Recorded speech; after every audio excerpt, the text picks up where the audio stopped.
Olá, senhores. Estamos inaugurando aqui a nossa participação no nosso programa da ESA, plantão de dúvidas aqui do novo Código de Processo Civil, né? Alguns que me conhecem, outros não, a gente sempre está aqui na ESA, graças a Deus. E eu preciso começar o nosso programa de hoje tratando de um tema muito interessante. Antes do novo CPC, antes de qualquer coisa, o que são as pessoas? Pessoas, queridos, são como músicas. Algumas nós gostamos desde o início. O Didi, Filipinho aqui da ESA, Zenil, da L, aí é um monte de gente, né? A Bruninha. Algumas pessoas nós gostamos desde o início. Outras gostamos depois de um tempo.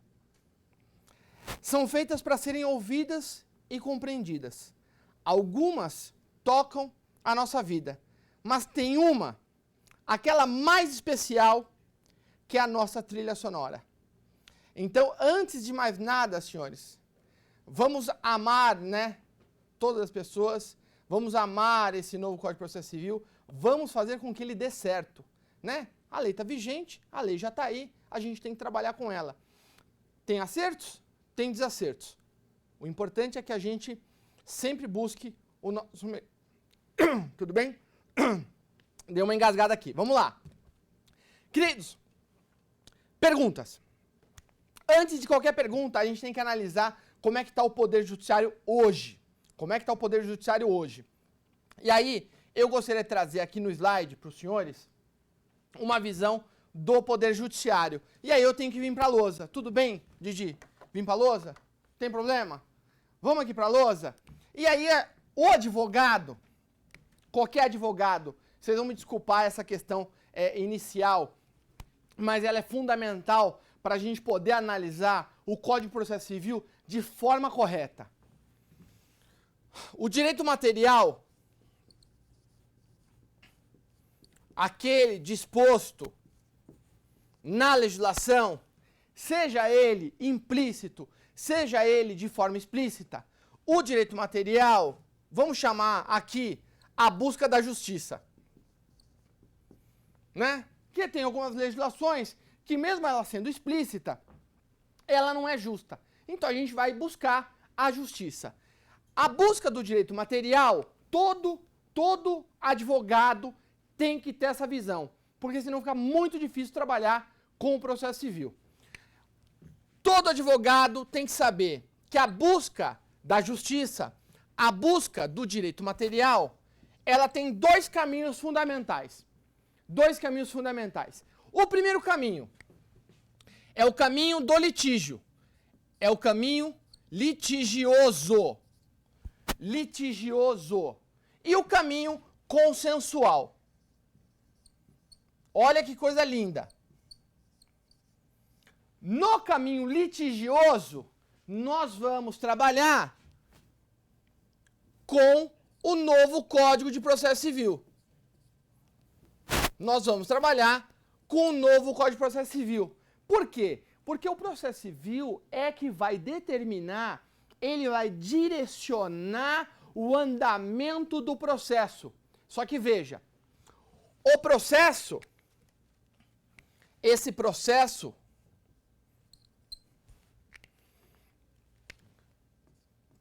qual que é a busca do processo? Qual que é a finalidade do processo judicial?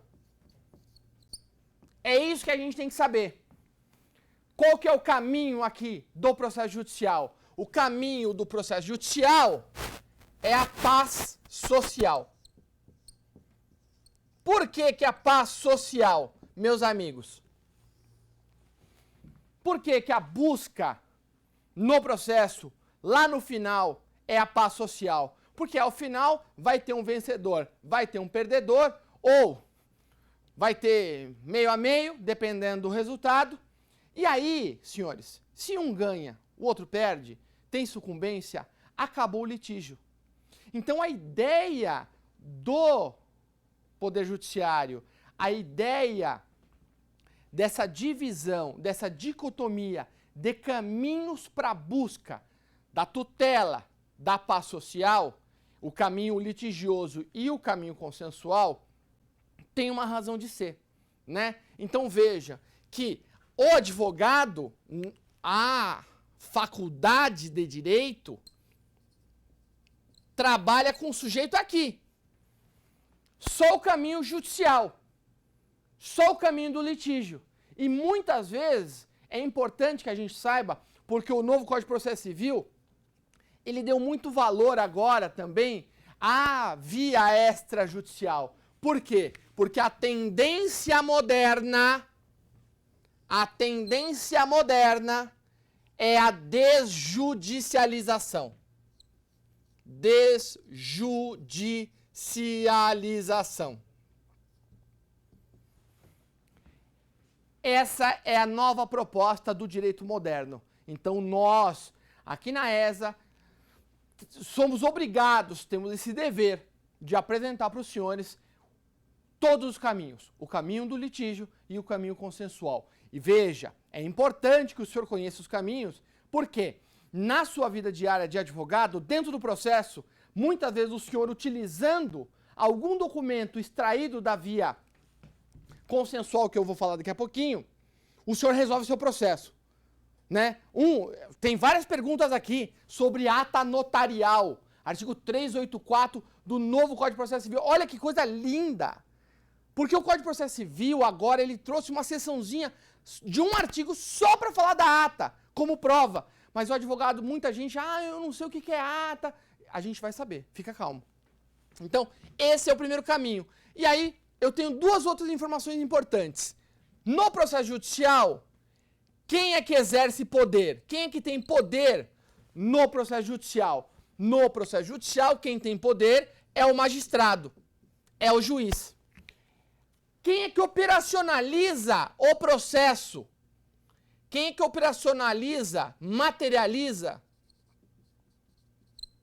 o processo judicial? Quem operacionaliza o processo judicial é o cartório judicial. Olha que coisa bela. Cartório judicial. Ok? Então veja que o cartório judicial ele tem uma obrigação fundamental, que é operacionalizar o processo civil, né? Veja que quem tem que operacionalizar o Código de Processo Civil, ele foi feito para os operadores do direito. Sim, para que o advogado saiba manusear, saiba operacionalizar o andamento do processo, saiba os seus direitos, os caminhos que ele vai buscar. Ou seja, quem tem que verificar o andamento processual, os requisitos de cada procedimento dentro do processo, não é o advogado, é o juiz de direito apoiado pelo cartório judicial. Ou seja, o cartório judicial vai materializar esses procedimentos sob a supervisão do juiz de direito. Veja, ninguém trata desse assunto, mas é importante a gente saber. Se houver falha na prestação desse serviço judicial, caberia aqui reclamação na corregedoria. Ninguém faz, mas é importante. Tudo bem? Vamos voltar. Na esfera consensual, temos dois caminhos fundamentais. Dois caminhos fundamentais. Nós temos o caminho prescrito em lei, que é o caminho do cartório extrajudicial, ou seja, as partes vão ter que ir até o cartório extrajudicial para poder praticar o ato devido, ok? E também tem o caminho livre, que a lei possibilita que a pessoa tutele o direito material de forma livre. Como é que é essa situação? Essa situação, por exemplo, da locação. Olha que exemplo bacana. A locação, a Lei 8245/91, ela não exige forma para os atos, para o contrato de locação. Mas a pergunta é, quantos problemas nós temos no Poder Judiciário por conta do contrato de locação? Muitos. Por quê? Porque a lei determina que a locação seja livre. No momento que a lei ela não exige forma prescrita, as partes fazem do jeito que quer. Só que a lei não fala isso. A lei de locação, a lei 8245/91, ela não exige forma para o contrato de locação porque ela é uma norma rígida. Ou seja, as partes, independentemente de contrato físico, contrato escrito, elas devem se submeter às regras da lei de locação. Só que isso não acontece na prática. Aí o que o advogado tem que fazer? Tem que ingressar com a ação judicial para coibir o abuso de direito, que é um ato ilícito, previsto no artigo 187 do Código Civil. Olha que coisa linda. Então, isso é importante. E a forma prescrita? A forma prescrita é aquela em que você obrigatoriamente tem que ir para o cartório extrajudicial. Por exemplo, uma escritura pública de emancipação, ela tem que ser feita por escritura pública. Um pacto antenupcial tem que ser feito por escritura pública. O testamento público tem os seus requisitos, tem que ser cumpridos. Aí, você não cumprindo, quem tem que resolver? O caminho judicial. Então veja que no cartório extrajudicial, quem é que exerce poder? Quem é que tem fé pública? Quem tem fé pública é o titular da serventia. É o titular da serventia. E quem é que operacionaliza a vontade, o consenso? Quem operacionaliza o consenso se operacionaliza nos cartórios extrajudiciais, quando a lei assim o prevê. Então vejam que a tendência moderna é tirar tudo do judicial que tem natureza consensual e passar para o extrajudicial, como passou inventário, separação, divórcio, extinção de união estável, e são questões que a gente vai tratar aqui hoje. Tudo bem? Tranquilo? Em outras oportunidades, se vocês quiserem, a gente volta para tratar desse assunto. Vamos lá para as perguntas, não vamos demorar. Primeira pergunta, vamos abrir a primeira pergunta aqui, da Rose de Atibaia. Ô Rose, Atibaia, eu conheço Atibaia, tem uns morangos gostosos aí, coisa rica, viu? Vamos lá. Como se certificar do correto estado civil das partes, principalmente na hipótese em que o devedor se declarou solteiro ou divorciado ou viúvo? Ah, eu já até imagino o que a Rose está passando. Sabe o que acontece, Rose? Rose, olha para mim aqui. Sabe o que acontece? No Poder Judiciário, você tem como averiguar essa situação. Eu entendo a sua preocupação, porque você ingressa com uma ação de execução de título executivo extrajudicial, por exemplo, e aí você vai executar o sujeito não tem bens. Não é isso? Aí você ganha a ação de execução e não leva nada. Aí o cara se declara, vamos imaginar, ele se declara solteiro e o sujeito é casado na comunhão universal de bens. Aí entra o patrimônio do cônjuge. Aí vem uma pergunta muito linda da Rose. Parabéns. Como se certificar do correto estado civil das partes? Principalmente na hipótese em que o devedor se declarou solteiro, ou divorciado, ou viúvo. Querida, toda vez, toda oportunidade, a hipótese em que o devedor, o réu na ação judicial, ele se declarar solteiro, divorciado ou viúvo, você tem que tomar cuidado. Vem aqui na lousa. Meu Deus, que coisa boa essa primeira pergunta da Rose, Didi. Não, é de uma felicidade essa pergunta. Por quê? Porque, infelizmente, não dá para dissociar, Rose, não dá para dissociar a atividade judicial, a prestação jurisdicional, sem o conhecimento da esfera extrajudicial, dos cartórios extrajudiciais. Não dá. Por quê? Vamos lá. Vamos pensar a seguinte hipótese. Devedor, na hipótese da Rose, devedor, credor. Devedor, credor. Credor se declarou solteiro. e o credor aqui. Solteiro, divorciado ou viúvo. Aí você vai executar bens dele. Para você se certificar do estado civil desse sujeito, não tem jeito. Você tem que questionar e buscar o assento comprobatório do estado civil.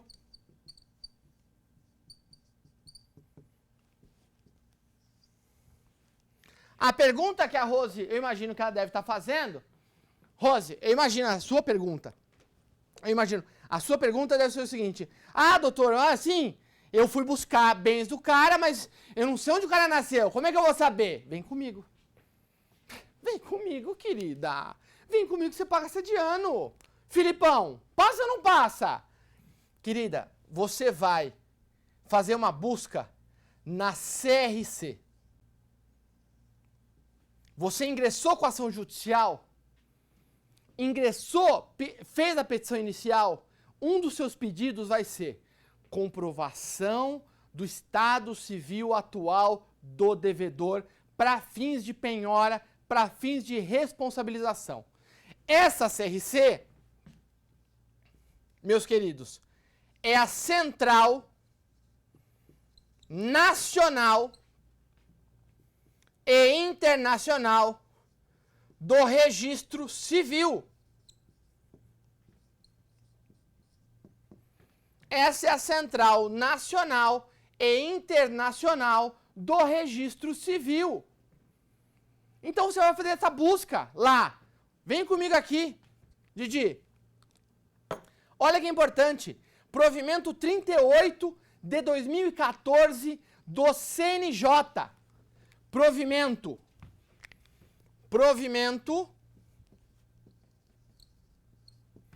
38 de 2014 do CNJ. Ah, mas doutor, onde eu busco isso aí? Pelo amor de Deus! Pelo amor de Deus, Didi. Você vai no www, olha quanto registrocivil.org.br. Doutora Rose, a senhora faz isso do teu escritório. Mas se a senhora já ingressou com a ação judicial, não tem problema. O juiz tem a CRC Jude. Todo o poder judiciário e os órgãos públicos têm acesso à CRC, essa central do registro civil.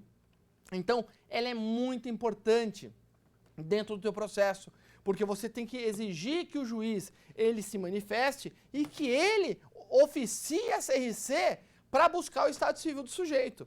Porque a gente vai ter que lembrar, se você for lembrar, lá no artigo 319, inciso 2 do Código de Processo Civil, lá está dizendo, você é obrigada a informar toda a qualificação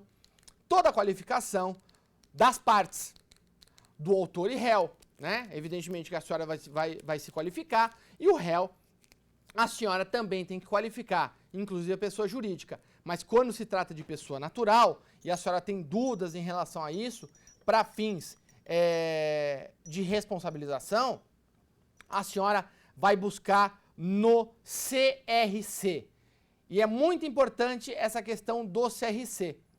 Tá bom? Tudo bem? Então vamos em frente e vamos para a segunda perguntinha. Tá respondida? Será? Acho que está respondida, né? Acho que está respondida. A busca da CRC, ela é fundamental. Vamos lá. Segunda pergunta. Não. Essa segunda pergunta. Seria possível algum professor da ESA, sim, eu, la garantia sou eu, explicar-me o que seria essa tal de ata notarial prevista no artigo 384 do novo Código de Processo Civil? Vi um monte de coisa sobre isso, mas não consegui entender o que é e qual seria a sua serventia para os advogados. Rebeca, de Peruíbe. Rebeca, você deve conhecer minha mãe, Dona Lieda, aí de Peruíbe, minha mãe mora aí. Coisa boa, hein? Olha que coisa linda. O que é ata notarial? Para a gente saber o que é ata notarial, a gente tem que ler o artigo 384 do novo Código de Processo Civil. Né? Vamos fazer a leitura do novo Código de Processo Civil? Artigo 384. A existência e o modo de existir de algum fato podem ser atestados ou documentados a requerimento do interessado, mediante ata lavrada por tabelião. Sim, ata lavrada por tabelião. Quem que é o tabelião? Aí a gente tem que voltar aqui. Pelo amor de Deus. Oh, coisa boa! Presta atenção.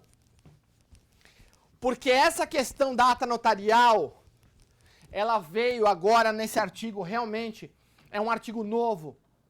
É uma previsão nova, Rebeca, é uma previsão nova do novo Código de Processo Civil. Realmente, você tem razão de querer saber o que é isso. Porque, por incrível que pareça, né, a ata notarial, ela já é um instrumento que o Código de Processo Civil antigo já previa. Por incrível que pareça. Só que aquela tal história, como você não tem muita doutrina nessa área notarial, realmente, como é que o advogado vai saber se os cartórios não divulgam, né, os serviços que eles prestam? Olha que coisa interessante. Vem comigo aqui. Vem comigo aqui. É importante você analisar isso aqui, viu? Ó, o artigo 236 da Constituição Federal, Rebeca, ele delegou fé pública. Ele delegou fé pública para alguns particulares para exercer a função notarial e a função registral.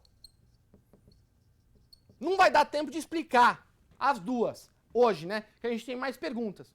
Mas, para que você entenda, a atividade notarial registral, ela está regulada.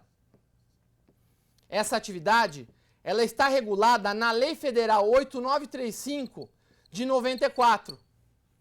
Na Lei 8935 de 94. E a Lei 8935, no artigo 7º,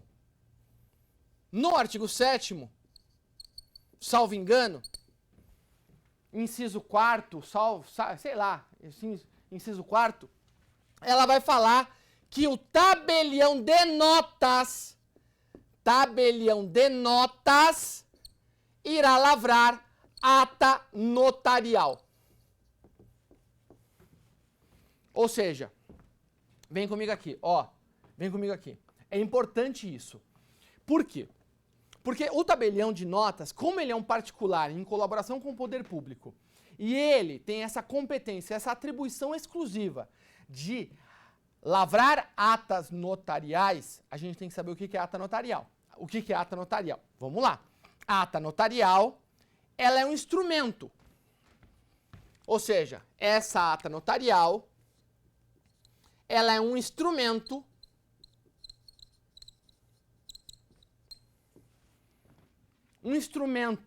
de natureza narrativa, ou seja, o tabelião, ele faz uma narração do fato jurídico, de qualquer fato jurídico. Isso é importante. Então, o tabelião de notas, no momento que ele vai lavrar uma ata notarial, ele é obrigado a certificar aquele fato jurídico, né? A certificação do fato jurídico, ela é muito importante. Por quê? Porque ela vai servir, ou seja, a gente de cara, a gente já vai trabalhar com uma situação interessante. Porque essa ata notarial, doutora Rebeca, a senhora vai utilizar como prova pré-constituída. Olha que coisa linda. A senhora utiliza a ata notarial como prova pré-constituída. E utilizando a prova pré-constituída, veja, quando a senhora vai ingressar com a ação judicial, a senhora já está lá na frente. Por quê? Como é que a parte adversa, ela vai quebrar a tua prova, tendo em vista que essa ata notarial, ela foi celebrada por um sujeito dotado de fé pública. Então, olha aqui. Como é que ele vai quebrar a sua prova? Então, é até interessante, viu, Rebeca? É até interessante, porque eu tenho bastante experiência nisso, porque eu trabalhei num tabelionário de notas aqui em São Paulo, né, 10 anos, e eu estudava, né, bastante essa questão da ata notarial. E o que acontece? Muitas vezes, você certificando pela ata notarial, o processo já está ganho. Relativamente, mas assim, é muito difícil a pessoa quebrar a prova. Então eu vou te dar um exemplo interessante. Teve uma situação minha própria que o sujeito ele fez uma compra de um imóvel, o diretor de um banco compra um imóvel, e na compra do imóvel ele pagou, quitou o preço do compromisso. Ele não podia registrar porque faltava um alvará, ok? Ele comprou de herdeiros. Então faltava um alvará do inventário para poder registrar o compromisso de compra e venda. Ótimo. O herdeiro vendeu para um amigo, entre aspas. Quando o diretor do banco falou assim, cadê minha escritura pública? Falou, não, eu vendi. Falou, como que aí você vendeu o imóvel se eu te paguei? Olha que coisa louca, Didi. O cara comprou, pagou, aí o vendedor, de sacanagem, vendeu para um amigo. E falou, se você me pagar mais 20% do preço, eu rescindo o contrato com o novo comprador e vendo para você. Olha que sacana. Aí o que aconteceu? O advogado do banco era meu amigo, ele veio me questionar sobre esse assunto. Eu falei, não, evidente que é estelionato. E aí eu falei para ele, o sujeito tem Orkut? Na época era Orkut. Falou, o sujeito tem Orkut? Você sabe se realmente são amigos? E aí ele falou assim, parece que sim, parece que são amigos. Querida, não deu outra. Eu entrei no Orkut, busquei o nome do cara, buscando o nome do sujeito, eu achei o comprador. E engraçado, no Orkut lá tinha as fotos, né? Então o que eu fiz na ata notarial? Eu certifiquei do Facebook que o sujeito, os dois eram amigos. E um estava mandando mensagem pro outro. Quando chegou esse documento na audiência, e aí o advogado levou na audiência, o juiz ficou louco. Né? Porque é evidente, né? Foi requerido a possibilidade de juntar prova, tal, né? Questionaram lá na audiência. Foi juntada essa prova e o juiz de direito, já de cara, ele perguntou para a testemunha, que era o comprador, de onde ele tinha conhecido o vendedor. Ele falou, não, foi uma imobiliária que fez a intermediação e tal. Aí quando ele mostrou a ata notarial para a testemunha, querido, deu litigância de má-fé, mandou anular o negócio jurídico e adjudicou compulsoriamente para o diretor do banco. Por quê? Porque a força da ata notarial, ela é muito grande. Então ela é importante para a vida do advogado. Qualquer advogado, em qualquer área, seja na área previdenciária. Na área previdenciária, quantas vezes você não faz ata notarial para fazer comprovações que o sujeito está vivo, né?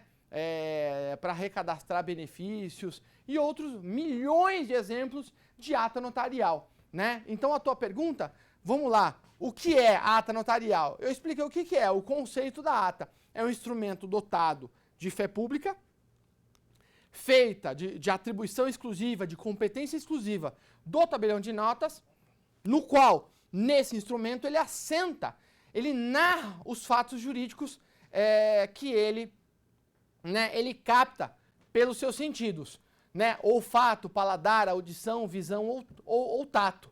Tudo bem? Tranquilo? Então isso é muito importante, essa questão da ata notarial. Qual a serventia para o advogado? A serventia para o advogado é fazer prova pré-constituída. Ok? Você chega com uma ata notarial, certamente a parte adversa ela vai tremer na base. Porque a ata notarial é um instrumento muito, muito forte. Tudo bem? Maravilha. Vamos para a terceira pergunta? Vamos lá. Fiquei feliz com a pergunta da Rebeca de Peruíbe. Poxa vida. Coincidência, faz tanto tempo que eu não vou para Peruíbe. Mas vamos lá, vamos em frente. Vamos lá. Olha essa pergunta aqui. Meu Deus do céu. Do Walter de São Paulo. Vamos lá. Ingressei com ação judicial de inventário, tendo como único herdeiro o sobrinho. Calma. Ingressou com uma ação judicial de inventário, tendo como único herdeiro o sobrinho. E o autor da herança é o tio. Ok. Porém, foi publicado um despacho para que eu apresente as certidões de nascimento e casamento que vinculem o parentesco, haja visto o nome do tio ser diferente do sobrinho. Puxa vida, coisa boa, hein? Eu entendi. Walter, é o seguinte.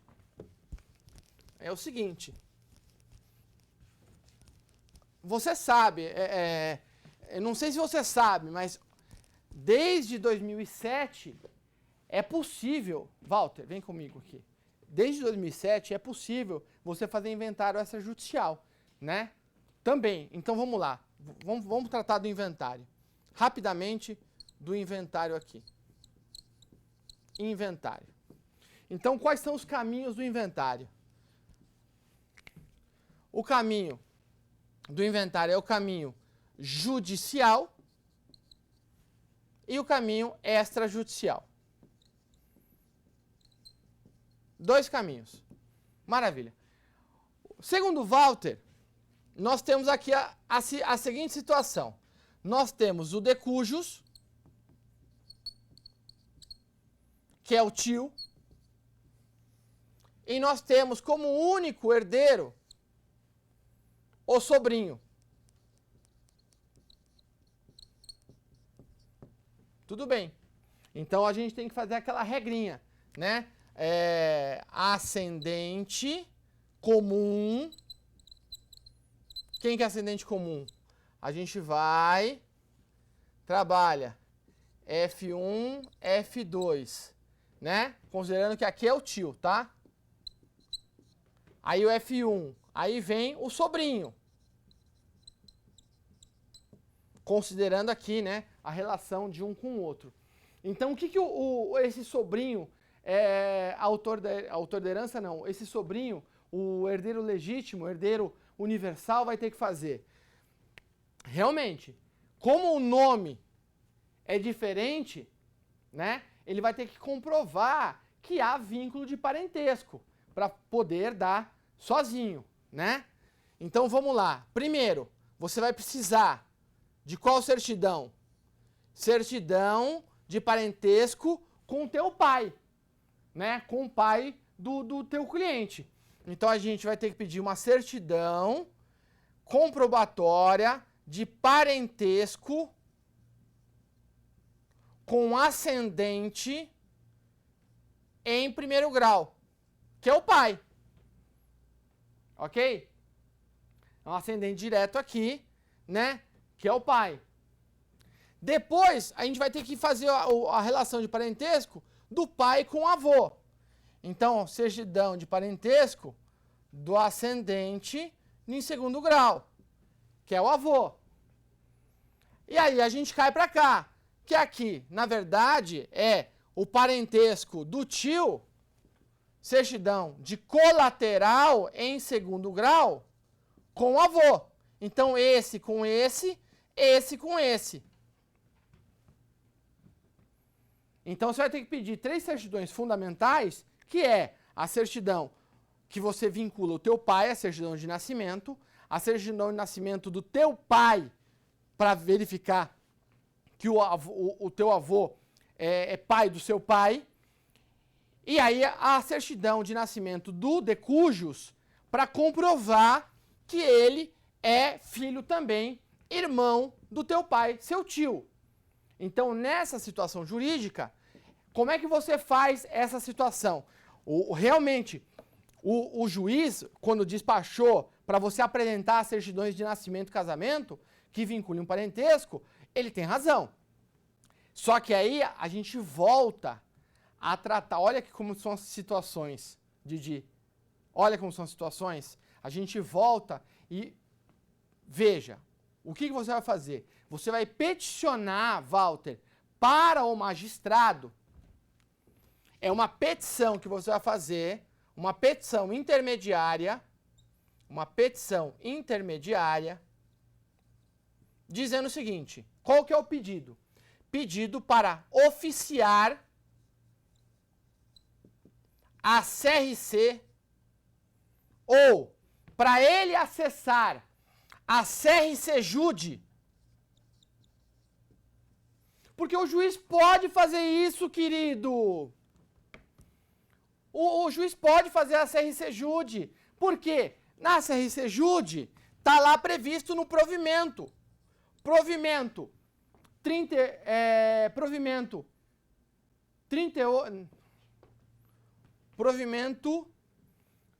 46 de 2015.